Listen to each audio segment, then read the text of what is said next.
Welcome to episode 130 of The Hard Truth About B2B E-commerce. I'm your co-host Isaiah Bollinger, and I'm back with Tim on a very exciting day with a very exciting guest.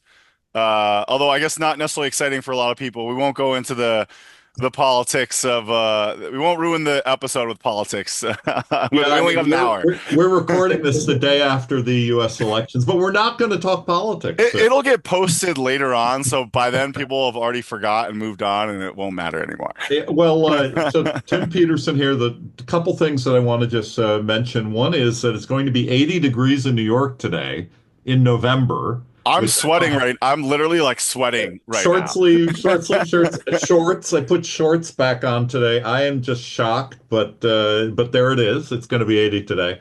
I also want to continue our tradition of shout outs to favorite listeners who reach out and say that they're enjoying the podcast. One of those is Rebecca Lawton Flatters. She's the CEO of a women's fashion accessory business, and I've worked with her in the past, and she is an avid listener. So hello, Rebecca. Also, Betsy Emery Martin, who I've mentioned a number of times. She's someone I've worked with as well in the agency world and the startup world. She's an avid listener. Ritesh Patel. I didn't know he was a listener, and I met with him recently about a potential business deal.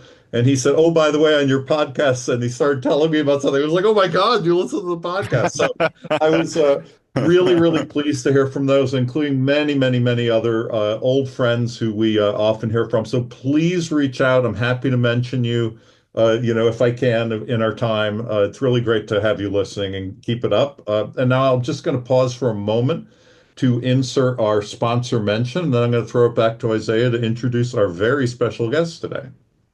Balance is a B2B e-commerce payment solution that works well for you and for your buyers. It offers a seamless one-click checkout for almost any payment method, including ACH, wire, checks, cards, even terms. It's used by leaders in B2B e-commerce, and it's as easy as buying a shirt from Amazon. Check them out at getbalance.com. Book a session and tell them what your needs are. They are the first dedicated payment platform for B2B e-commerce, 100% tailored to your needs. Thanks again to our sponsor, Balance. Isaiah, please introduce our special guest. Yeah. We have obviously big news that was announced Monday, or I guess depending on when this will go live, it'll be the previous Monday. So only a couple days ago, Evan and I have been working together for probably like 6 months now, but really 3 months of pretty heavy integration work, and we finally pulled off. Zaelab has acquired Trellis. We're merging together. The owners of Trellis are staying on, so it's a bit of a merger too. I don't like completely using the word acquisition because like people think we're just like going away. You're not out in the street, Isaiah. You're not And out in the street. yeah, we are very heavily invested in the Zaelab Trellis future.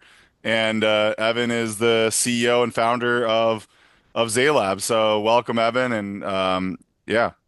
Yeah, great to be here, Isaiah, and I'm really excited about this partnership, which is what it is, and ultimately, it's rare that you find people that really have such strong conviction and knowledge around, the B2B commerce ecosystem, and that's what we saw in you and Trellis, and I think the powerful, the power of what we can do together is going to be quite exciting.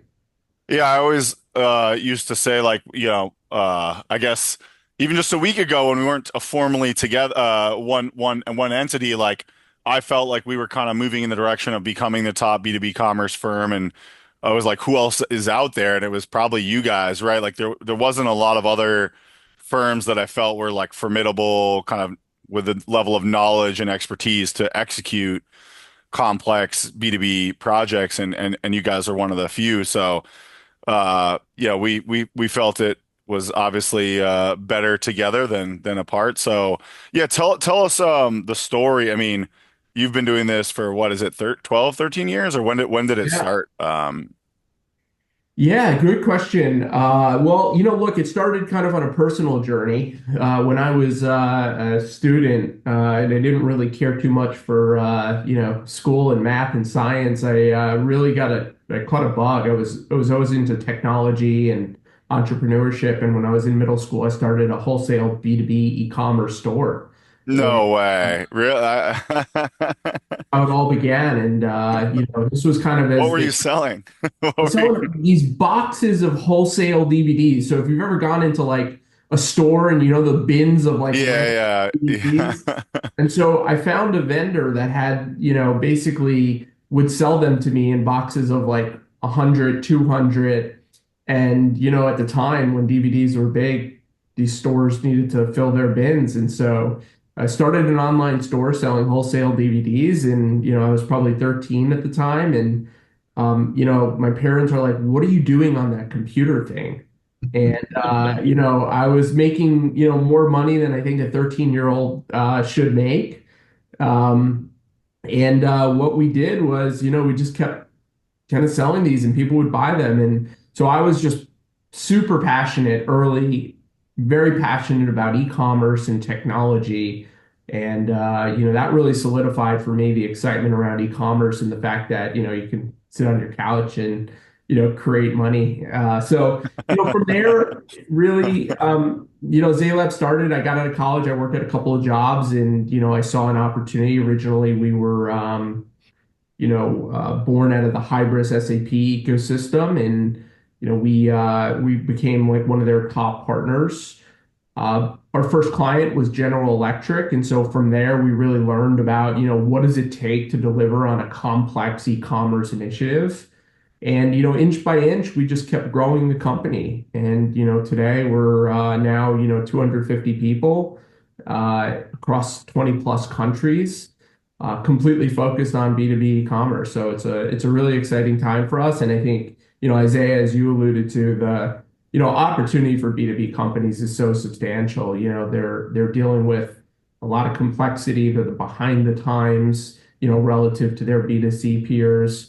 And what they need is partners that really understand their space, but also have the full breadth of capabilities to be able to service them. And that's what I'm excited with what Trellis and Zaylab can do together. So I want to just throw something out there before we get into more details about Zaylab and Trellis and how they're going to work together. General Electric, my listeners have heard this story before, but I want to throw it out to you because it's really weird. They were my first big client when I started a Wow. business as a young person, and I found it shocking. And I was like, a kid. I was in my teens. I started this business, and I kind of knocked on doors, and I wanted to do printing. And this is ages ago. It's like it was a pre-internet business, and so I ended up doing their annual reports. Oh, wow. So it's just weird that it's I've read General some of those, Electric. Tim.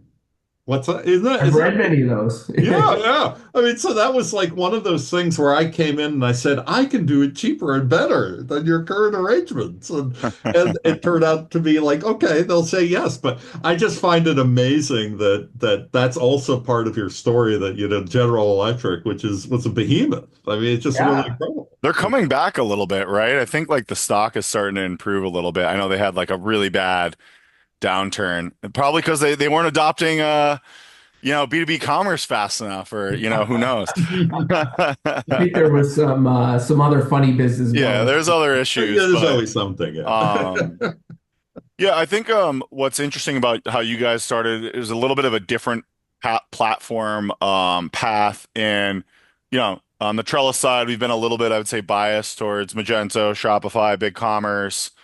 I'd love to hear your thoughts on SAP Hybris. I know the big platforms you guys do, SAP Hybris, Commerce Tools, Salesforce Commerce Cloud, and then now Shopify is kind of newer. So I would love to like hear maybe that evolution of like, how that actually, I think you started in Magento a little bit and then you moved into so maybe you could like talk about the like platform kind of, and obviously you saw some value in what we were doing, so you obviously see value there too.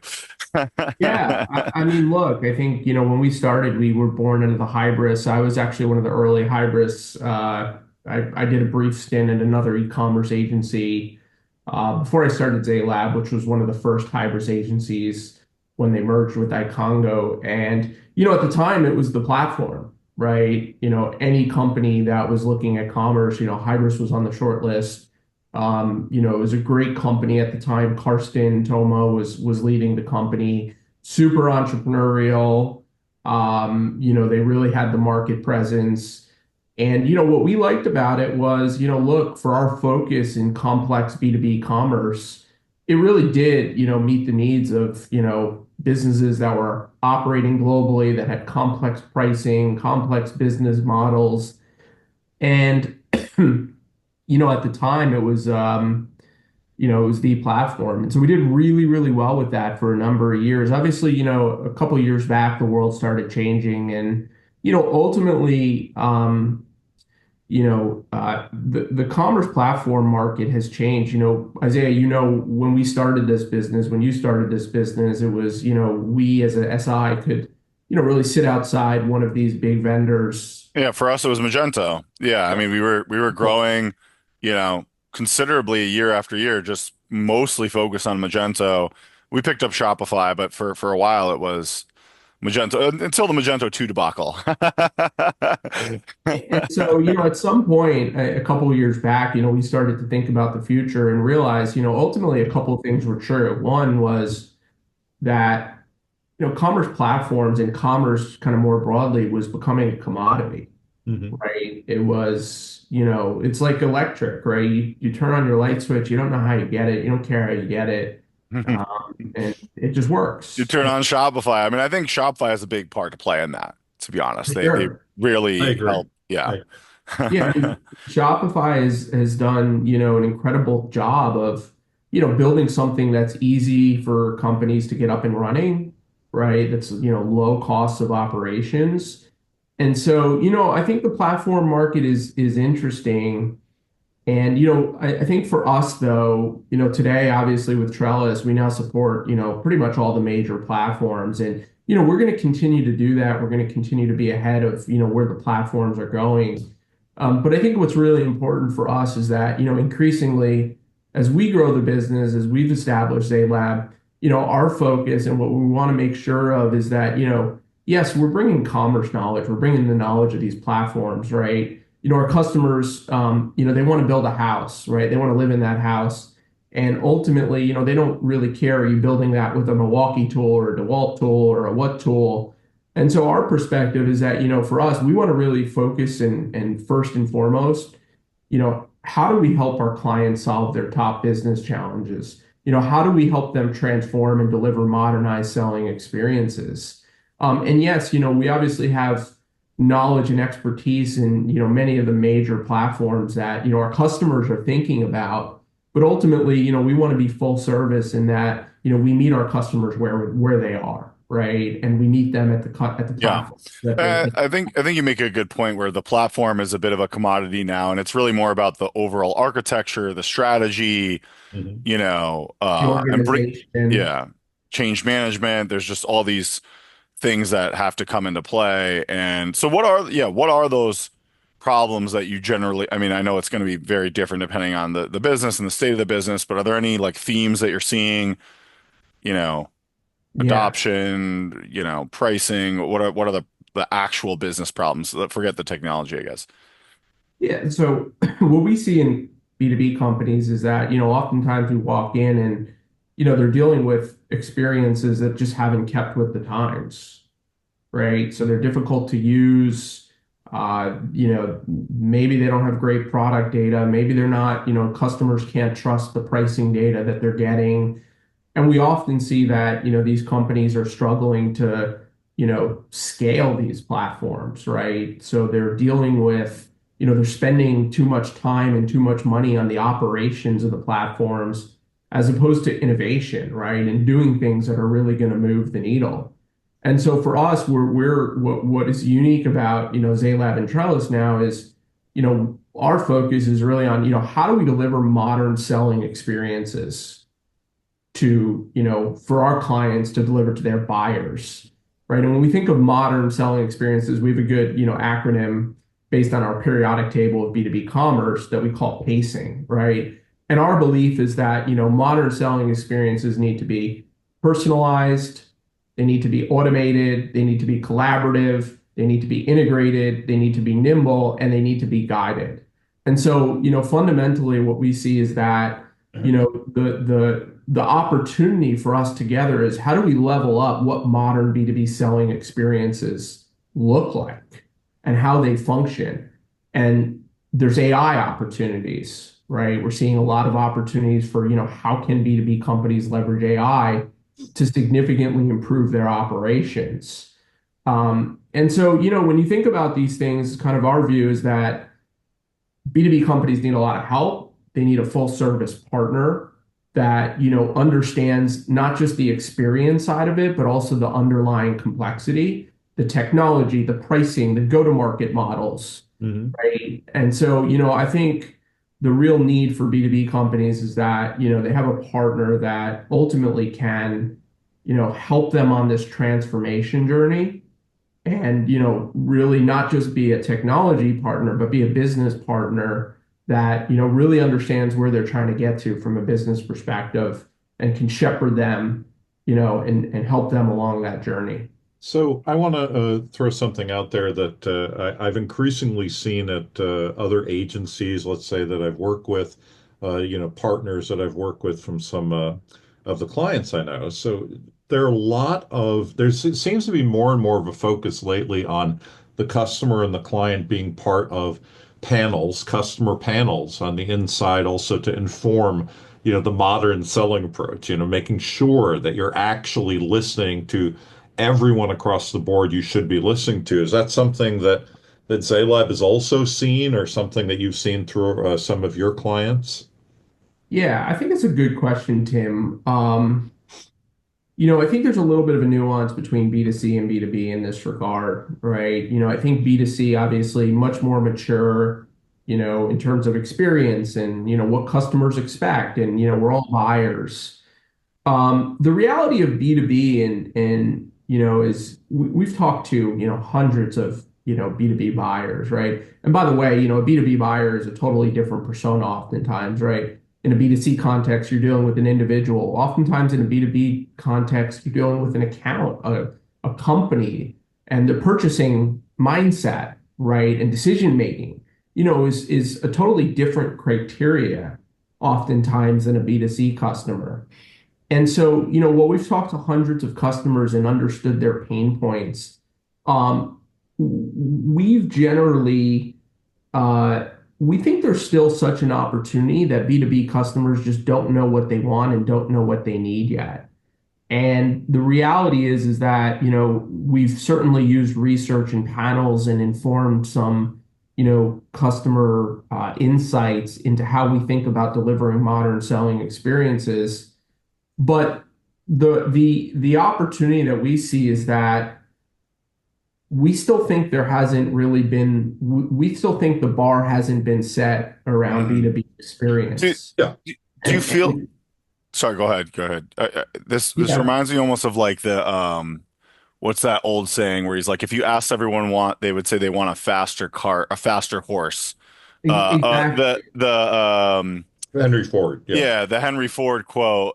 Do you feel like that's kind of what's happening where if you go and ask your B2B customers what they want, they're like, we want a faster horse, but really it's like you're trying to build the car or whatever. Like, Yeah, I think it's really similar. That's a great analogy, Isaiah. I think that what we see is that, there's companies that spend months and months upon months, doing customer insight, panels, research, et cetera. And don't get me wrong, that's all important foundational information. You really need to understand the customers.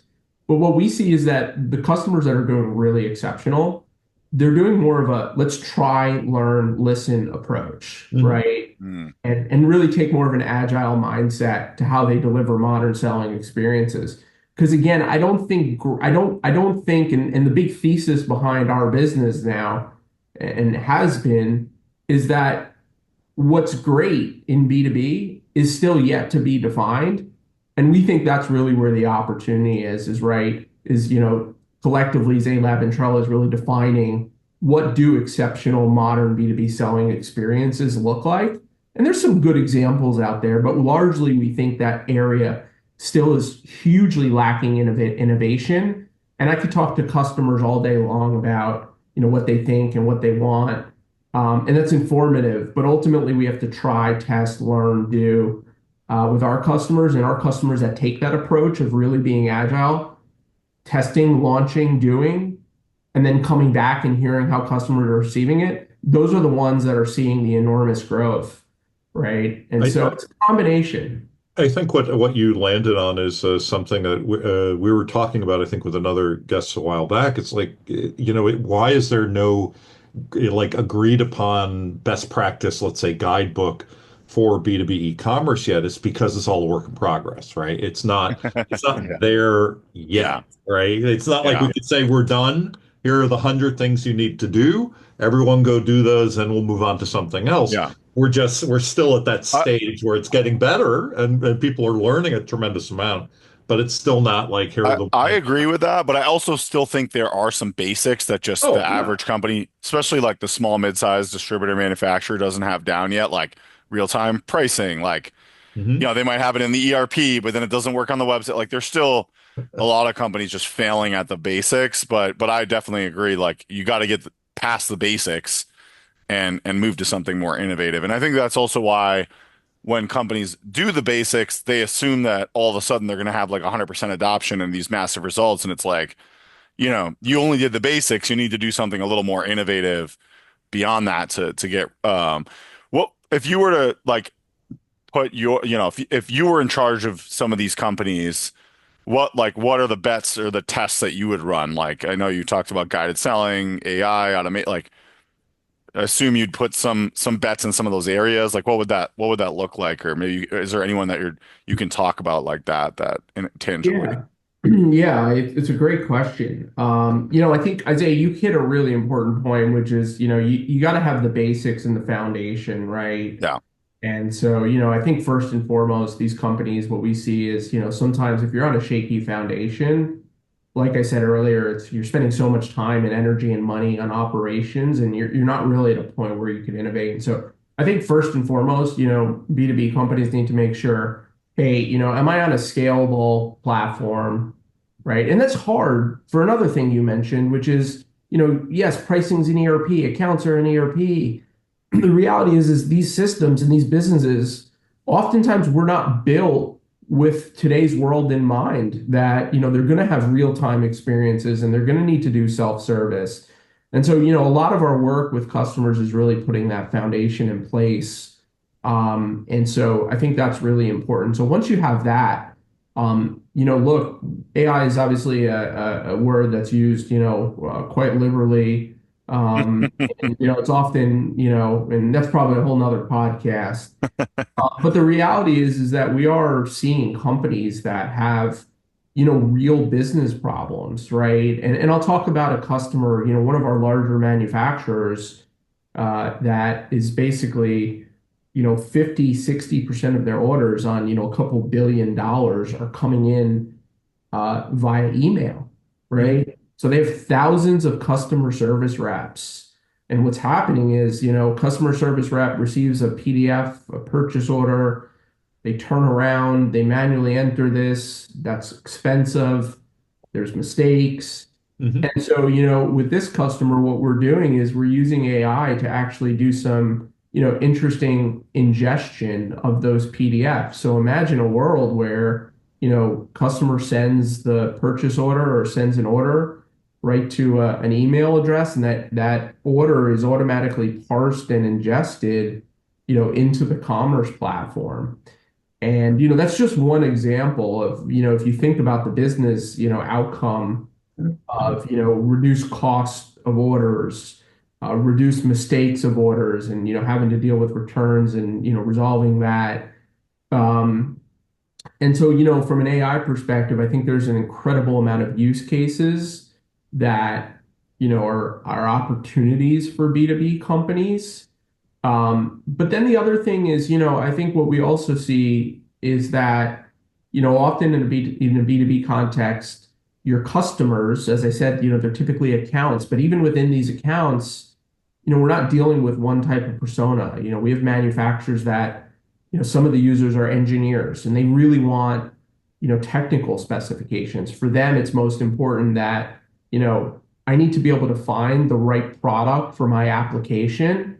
And by the way, that's usually not like a picture because they all may look the same, but it could I mean, it's a be diagram or exploded visualization, and or a yeah, technical specification or yeah, wattage or strength or whatever it is. And so, that's one example, but there's other personas. Often in these B2B commerce portals, we have customers that are, procurement, right? Or buyers or category managers or whatever it may be.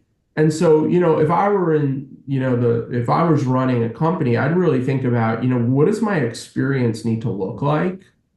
Right? And how do I personalize it for each of these distinct personas? They're all coming to solve different problems. The procurement person wants to look up invoices and deal with payments and, how much am I saving? The engineer yeah. wants to find, the product that fits perfectly in his or her application.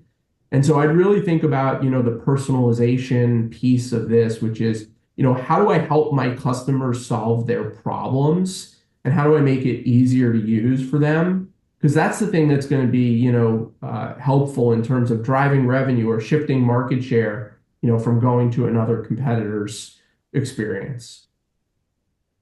I mean, one of the things that I think you're bringing up that a number of our guests have brought up is really about, what the business needs versus just the blind focus like on e-commerce, right? I mean, this is something that I love coming back to because there are some folks that I've worked with where they're bringing me as a consultant and they're saying something like, we need to replace the platform, right? And then of course it circles back to all of the things we're already talking about here, where it's like, well, is that really what you need to do, right? You need Yeah. all of these Uh, things going on in the business, right? I And mean, it may be some one of the things, but that is not necessarily going to well, solve one of the a things lot of that things. has Yeah. been so hard for us in our business, and I'm sure it's a challenge for you in your business, Evan, is that in our combined businesses, is that like sales is not as simple as like to your point, Tim. Oh, Tim, they want this.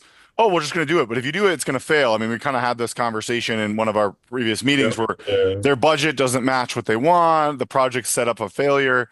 And I think that's one of the things that make is so why I'm such a believer in us being consultants is because a lot of deals come into me and, we have one that, we talked about yesterday where I think we're trying to convince them they need to spend a lot. They're on kind of a shaky foundation. They're trying to move to a better foundation, but the budget doesn't match what it's going to take to, Yeah. to build that better foundation. So I feel like a lot of what's happening in B2B commerce is clients have a certain idea of what they want or need, but what they really need is actually maybe something different. Maybe it's building a better foundation, which is going to cost a lot more than they think, or and so it's challenging because you have to shift these sales conversations because if you do what they say, it's ultimately going to fail.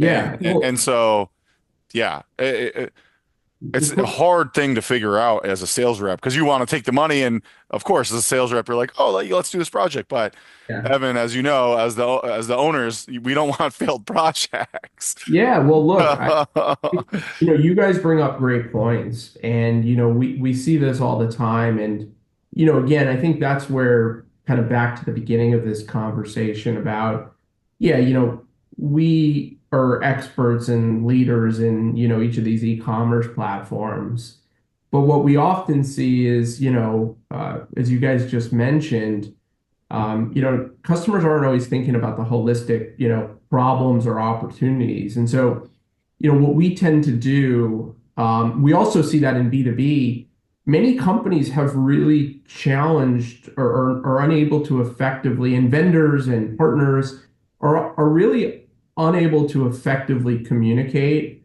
what the economic impact or ROI on Mm, these initiatives are. And so one thing we've taken a lot of time, to build out, and we, do this with a lot of our strategic accounts when they're willing to engage in this way, is we've built out an economic impact model for B2B. And one of the things we've done is we've built out a full financial model for B2B specific use cases that really helps B2B companies start to understand, what are the economic impacts? What are the goals and priorities of doing B2B, right? Is it revenue growth? More often than that, what we see is it's really more about operational efficiency and Mm. productivity, like the use case that I mentioned around, order ingestion. And so one of the tactics we've done, I think in that situation, there's going to be a customer that just says, I just need a new engine and that's what I need and put it in place a commerce platform. But it's really a short-sighted view. So what we like to do is we like to work with our customers to really define, what is the economic impact? What is the business case? Why should my board, right? Why should my executive leadership team really care about? And that helps really define the overarching business goals and objectives of what we're trying to do.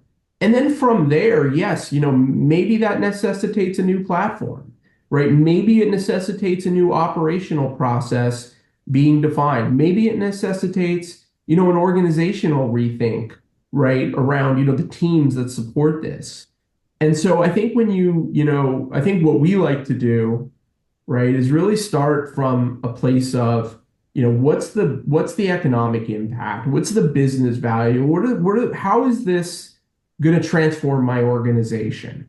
And when we start there, what we find, Isaiah, is that, one, it helps the customer really understand what they're marching towards and actually start to quantify some of these things, which becomes a different conversation than just a technology conversation. Well, And one of the most interesting engagements I had in recent years was with a company that's a sprinkler company, and they do sprinklers both for, residential and commercial, and also it's large industrial, for fire, prevention, whatever.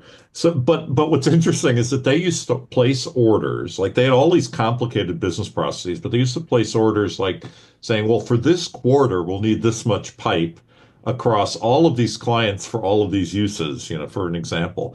But that really was not efficient for them. So then they start saying, the conversations went to, well, we need to actually place orders for each of the projects by category and determine, like, for each of these what the needs are so that we can have these things quicker and more accessible for this residential project on this date in this area of the country, right? So yeah, it was fascinating because basically the processes change, and then they just said, okay, how do we apply the technologies that we have, and what Yeah. technologies do we need in And order I to think I accomplish it, think right? that's a lot of the problem, right? Is that these B2B companies are trying to buy technologies and cram them into processes from 1990 or Yeah, 2005. exactly, And exactly. then it's like, well, yeah, of course a lot of these platforms aren't built to do that because, it's 2024 and then you're going to spend all this time and money retrofitting a modern platform Yep. almost backwards, right? And so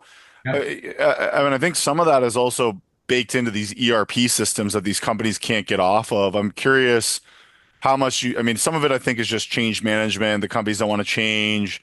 Everyone's been doing things a certain way for 20 years and it's just you don't want to there's a cost to there is a short-term cost to like saying, all right, everybody, you got to do something differently, right? Like you're not immediately going to get ROI day one. But I also find that a lot of these companies are like almost like in ERP jail is how what I would call it. Where like they're so beholden to their ERP that and they're like they would never leave it and they're gonna do things the way the ERP does and it like almost dictates a good chunk of like how their business like do you find that with some of yeah. the I think it depends obviously on the organization, but we find that a lot. Yeah, we see this a lot, and I think I think you guys brought up two really interesting points, and I think the most critical point is that what we often see is companies are thinking about the technology and not as much about the people and process.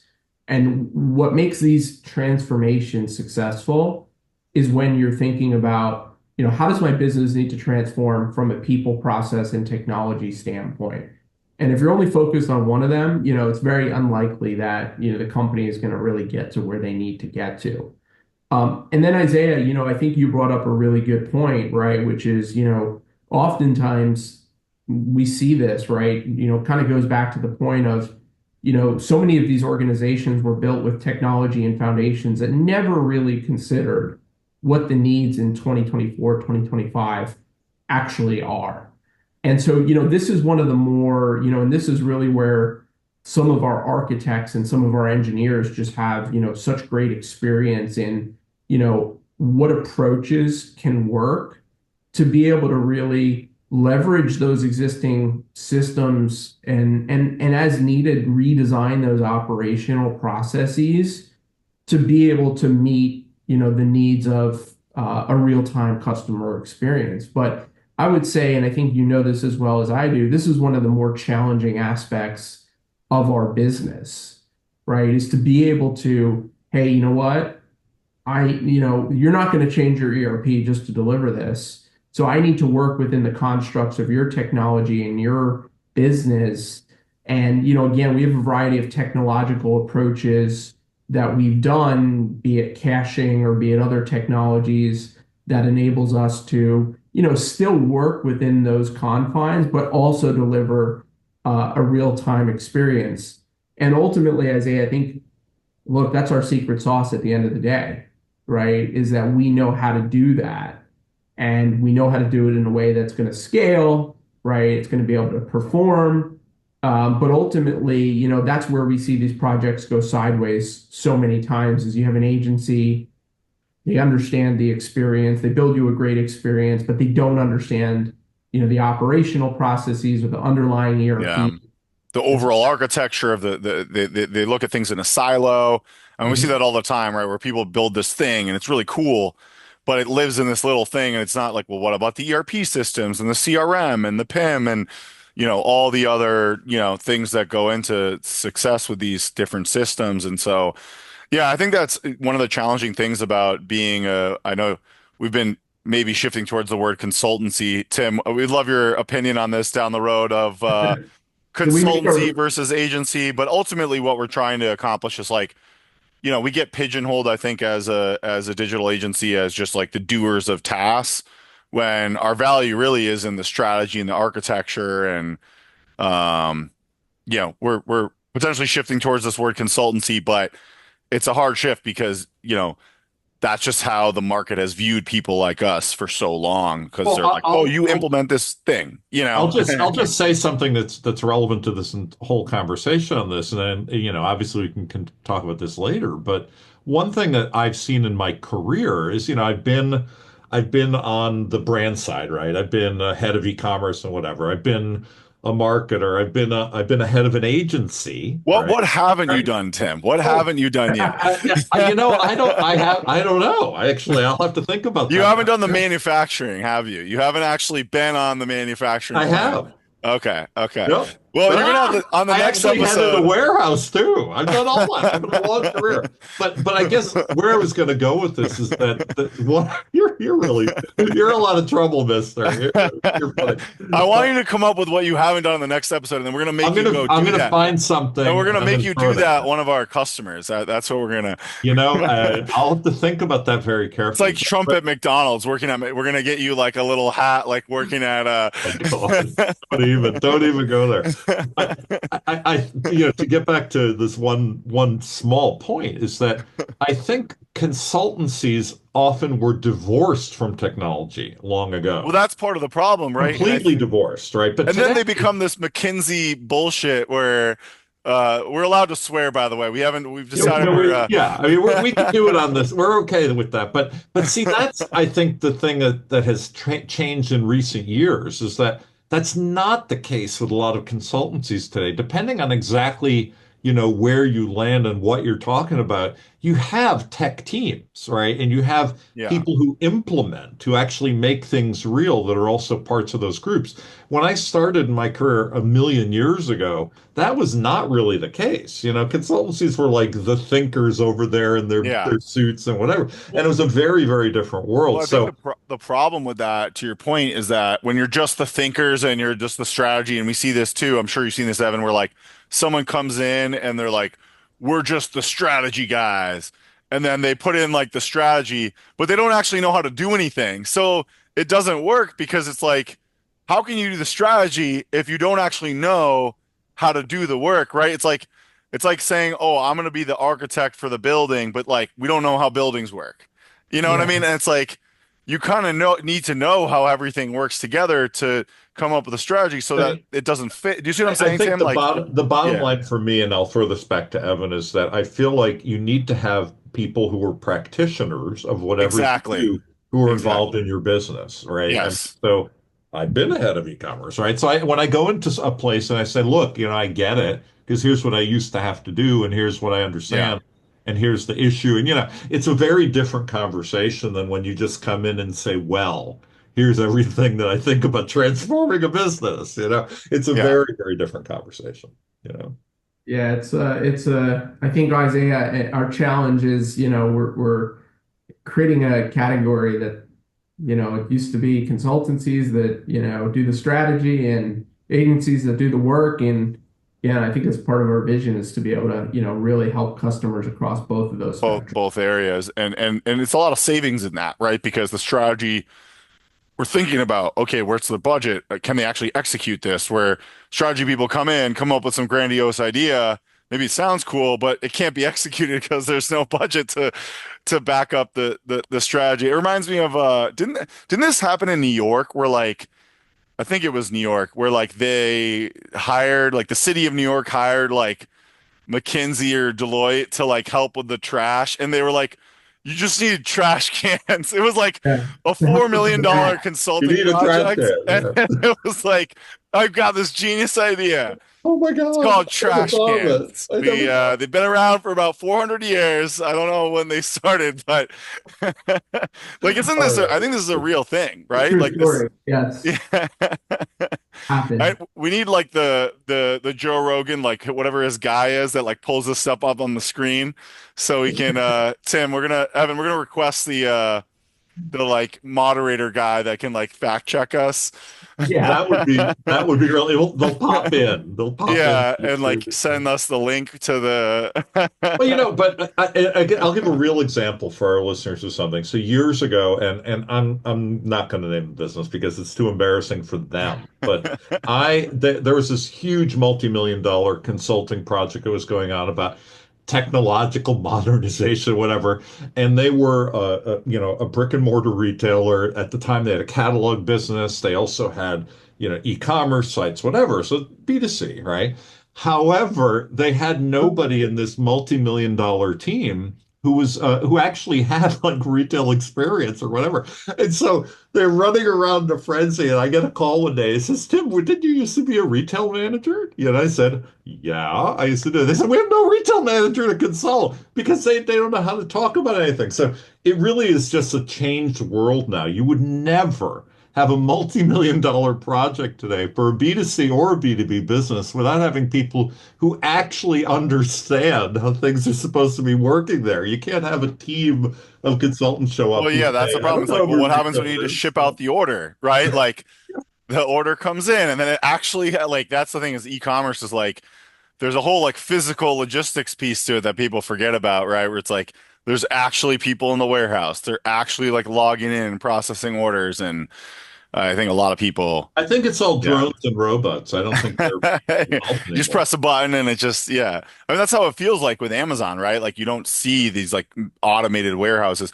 I want to, because I know we only have a few minutes left. I think there's like three areas, Evan, that I see you really like leading the charge in. Well, many areas. So, but three big ones that I think are kind of on the like the leading edge that are pretty exciting, and maybe you can like tie them back to the economic impact idea. Um, we can go one at a time. Is like the guided selling. We didn't really get into that, what that really means.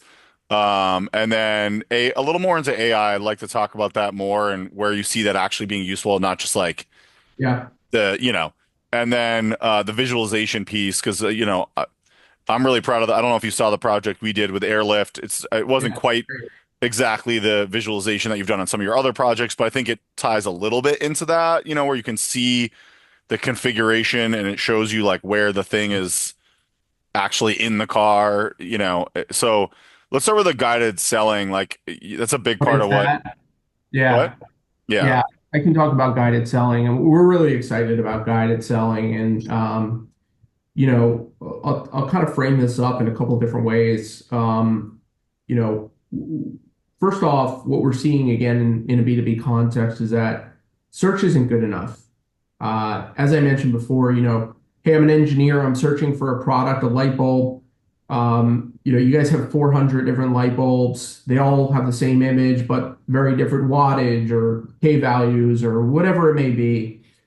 And we started a partnership a couple years back with a company called Logic.io, which is, one of the leading guided selling and CPQ platforms. It's really built for composable, architecture. And one of the big things we've been doing with them is helping organizations that have kind of more complex products create these guided selling experiences, right? And a good example of this, I'll use a real world customer where they're in the business of selling power units in data centers. And what they struggled with is that, customers would come to their website, but, they couldn't exactly find what data power unit would really meet the needs of their application. And so we worked with them to really create an entirely new guided selling experiences that actually think of it as an interactive survey. And what it does is it basically asks the customer, hey, tell me a little bit about your application. And you enter some information about what are you trying to power? How long do you need it to run if the power goes down? And it takes them through a series of questions. And ultimately what it ends up with is, hey, based upon your specific application, we think these products are the best ones to meet the needs of your application. And we're seeing this opportunity for companies that's solving a few problems. One, it's helping their customers find their products that they need that are going to fit their application in a way that search just never could. But the second opportunity was we're seeing an impact on the sales teams. And so we had a good example of this as a medical device company that, basically sold these complex heart monitors for hospitals. And there's a lot of different variations of this. And their struggle was that it took them almost 6 months to a year to ramp up a salesperson because there's so Wow. much product knowledge. Complicated. Yeah. And then guess what? The average tenure for a salesperson was 13 months. So they spent 6 to 12 months ramping somebody up, 13 months to speed. That's right. And by the You're way, just losing money every time you hire. It's just impossible that, yeah. exactly. And the other issue that they had was, demographic shifting. There are people that had, 20, 30 years of product knowledge were leaving. They were retiring. Yeah. For this company, what they wanted to do was basically build a guided selling experience that would make it easier for their sales teams and their customers to really find what they're looking for. And again, this was hugely impactful because they took it down from 6 months of training down to 2 months, right? And their customers now could self-service and based on their hospital, figure out what they need. And so we're seeing an incredible uptick around guided selling, and it's really exciting. I'm just going to throw a comment here on that. This is clearly one of the things B2B is learning from B2C because, people in furniture and home accessories and makeup and hair care and vitamins and supplements. I mean, 15 years ago when I was in a supplement business, we were doing this, right? So it's great to see B2B finally doing it. Yeah. Yeah, I think it's like a more complicated version of it, but basically it's the same, Yeah. yeah, people want the best sellers or, people don't want to have to just open an empty box and think, type in random words and then hope that maybe it's what they like. Yeah, it's People for are makeup. visual. I worked Yeah. on a project with Sephora years ago, and it was like, what's your skin type? What's your skin tone? What's your, and Yeah. they had all these step-by-step things, and it's like, here are the products for you. Boom. And I'm so glad that this So, is finally happening. so in the last few minutes, so I think we could probably do a whole new episode on guided selling. Maybe we bring on Love to. Steven or something like I think we could do something like that and have, the experts in that. We probably should do that. But let's come back to visualization, but AI, do you see it as just, augmenting product data, automating those POs? I mean, there's so many applications, but maybe just some quick wins that you see. Yeah, some quick Yeah. wins, and I'd say the thesis is this, right? I think there's real AI opportunities.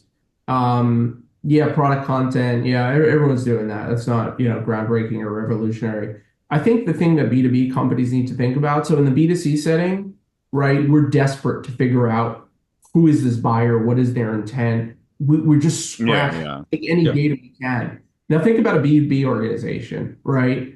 We have rich information about our accounts and what did they buy last year and what does that tell us that they're going to buy, or they bought this product and I know that means they need maintenance parts over the next 6, 12, 18 months. And so I think the AI opportunity is, and Isaiah, this is probably a whole episode, but the AI Do it. opportunity is huge. And just think about the data that B2B companies have available to them that will tell them what their customers should be buying So next. Or predictive, personalization, Mhm. getting in advance, hey, we think you're going to need maintenance in 6 months, or almost helping them so they don't have to think about it. Yeah, that's yeah, interesting. but it's Is it, not, hey, we think you like this, you may like this. More involved than yeah, that. we're projecting your oil change in 6 months. Is there anyone you see doing this? Like, have you done anything, or you feel like have you seen anything there with this? Yeah, I mean, look, what we see is there's a maturity curve to B2B commerce, and so many companies are still building their foundations. But for companies that we've been working with for, any length amount of time that have solved that, we're doing some really innovative stuff for some large manufacturers that are completely transformative to their business. So I think we should do a whole episode on this. I Yeah, would yeah. love to do that. And Hobart, who I've mentioned before, I worked with them. Their whole restaurant supply business is really heavily reliant on AI now, saying like, these cruise ships that have 56 kitchens per cruise ship will need the following, Yeah. and it's really great for them. And then visualization, I mean, I know you've worked with 3Kit. I mean, I think we're still in the very early stages of that, and it's Yeah. getting cheaper. The 3D modeling is getting cheaper, and I think that I almost feel like images are going to be obsolete soon. It's like if you don't have like a 3D model or a 3D image, is that where you see things kind of going, Well, I with think that? if you have a product that can be visualized, I think it's incredibly important. And so oftentimes, especially in the manufacturing space, we're dealing with really intricate components, Yeah. right? Yes. And so, the That ability to, roll up, just to be clear, they roll up into a bigger thing. So it's components within, maybe a yes, large machine or structure, and it's super complicated. Yeah. right. And so if you go look at like the mechanical world, right? And you go to there's millions of sites and manufacturers that have these schematics and CAD drawings, right? And they have, discrete part numbers. And so, I think the visualization opportunity to be able to more immersively visualize that and enable sales reps to go in and say, hey, I'm fixing this car, but I need to see the part that's part of this carburetor. And, how do I visually inspect it? And then we have companies like a large shed company that's in the process of, they want to be able to visualize the shed that's going to be in your backyard and see it and feel it. And so I think if your company has products that are really, equipped to be visualized, I think this becomes incredibly important to delivering a modernized selling experience. It's huge, and I'm working with a startup on exactly this right now because of the need. It's really an incredible space, and there aren't enough people out there providing enough tools. Yeah. That's Well, Evan, we like I told you, people are like, oh, we're gonna have plenty to talk about, and you could go into these things that they could be an episode within their own topic. So I think we did our best to do a bit of an overview, and we'll do some of these like deep dives into some of these topics. But we like to give people like a last opportunity, any advice or predictions that, like kind of leaving thoughts for, it doesn't matter if they're mature or not mature in the space. But the listeners are a huge range. We've had Amazon B2B people all the way down to like people just starting out. So, Yeah, I think first off, parting thoughts are, we're really excited about what Zaelab and Trellis are going to do together, and excited to partner with you, Isaiah. I think this is going to be a really fun and exciting and transformative ride to help B2B companies. And then, I think the big thing is, for companies, it's, what's the why, right? Why are you doing this, right? And it goes back to the technology question, right? This isn't just about technology. And, I would encourage, B2B organizations to take a more holistic look at their businesses, right? Across people, systems, processes, and really think about, you can't just mature one of those swim lanes. You have to mature all those swim lanes, and there's a right sequence in order to do that. And, I would encourage businesses that are truly ambitious that want to transform to really think about their businesses, across those dimensions and think about, what does my business need to look like operationally, people, systems, technology, to really move the needle and do something meaningful. This is awesome. Thank Yeah. you. Thank you. Yeah, thanks, Evan. And we I think we started the beginning of what will probably be like 5 more episodes. We'll make a So series. So we need to have a special series at some point. We haven't done stuff like yeah. that, really. Oh, well, I think you brought up those ones, automation, nimble. We could each one could be its That own would be great. episode. Well, thank you, and once again, Yeah. it's a pleasure, and congratulations on this new relationship for Trellis and Zaelab. Thank you. We're incredibly excited to partner. And Tim, great to do this. And hopefully we'll have an opportunity to do it again. Fantastic. Thank you. Thanks, Evan. Great, everyone. Bye.